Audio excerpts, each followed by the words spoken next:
Assalamualaikum warahmatullahi wabarakatuh.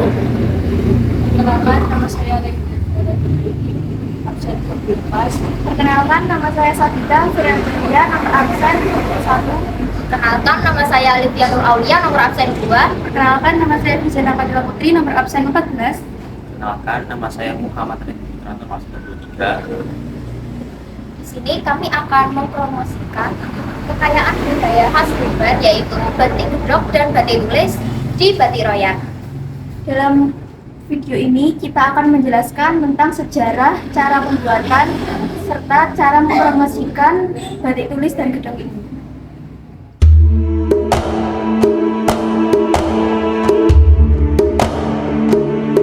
Batik Tuban atau yang dikenal sebagai batik gedok adalah batik khas dari Tuban yang dibuat dengan cara ditenun.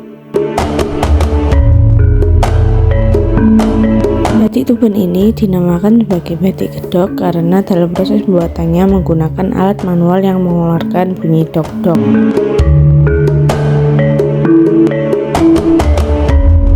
Batik Tuban atau batik gedok memiliki motif yang khas, yaitu motif geometris dengan gambar tanaman, pohon kluwih, pohon kopi, kemiri, randu, dan ganggang yang simetris.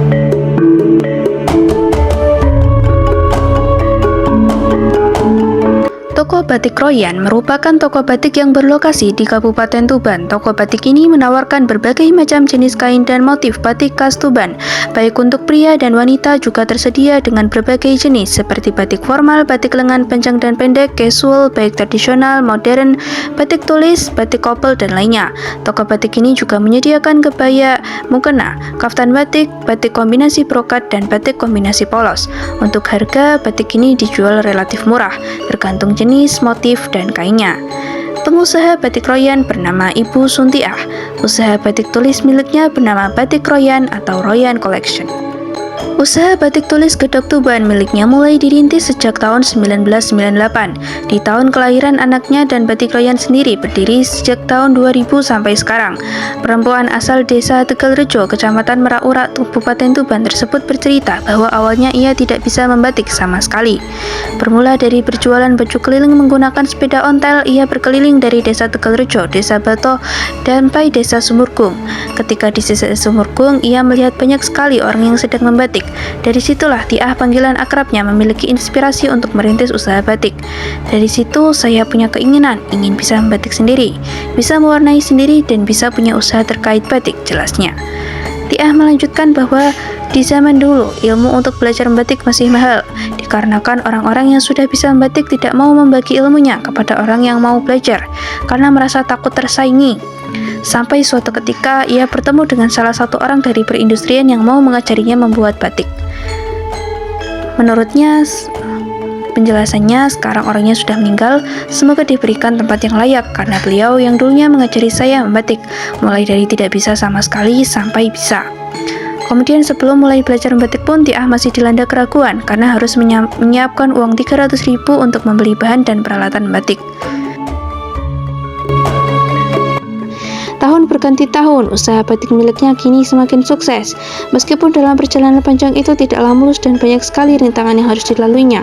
Dia percaya bahwa jika seseorang ingin mencapai kesuksesan di tingkat maksimal, maka ujian akan semakin berat.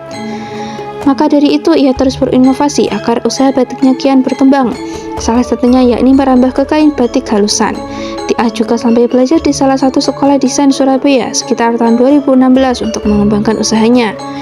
Ia juga berbagi cerita, salah satu kunci kesuksesannya adalah dengan berzakat. Saat ini, ia sudah mengirim batik-batiknya keluar daerah seperti Surabaya, Madura, dan Kudus untuk batik-batik cap. Batik cap yang dijualnya memiliki harga 35.000 per lembarnya. Tiah mengaku produksi batik yang paling banyak saat ini adalah batik cap, karena permintaannya pasar yang besar.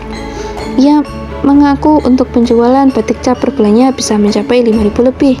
Kalau kirim di Surabaya, satu toko saja biasanya kirim 240 kodi. Selain penjualan batik cap, untuk penjualan batik halusan biasanya ia mendapat banyak pesanan dari berbagai instansi pemerintahan seperti Dinas Perikanan, Dinas Peternakan, dan Pemda.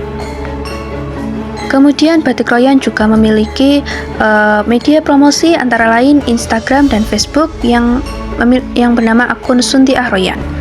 Batik Royan ini pernah masuk dalam suatu koran yang berjudul Batik Gedok Ubah 300.000 jadi miliaran di pojok wirausaha. Jangan lupa mampir ke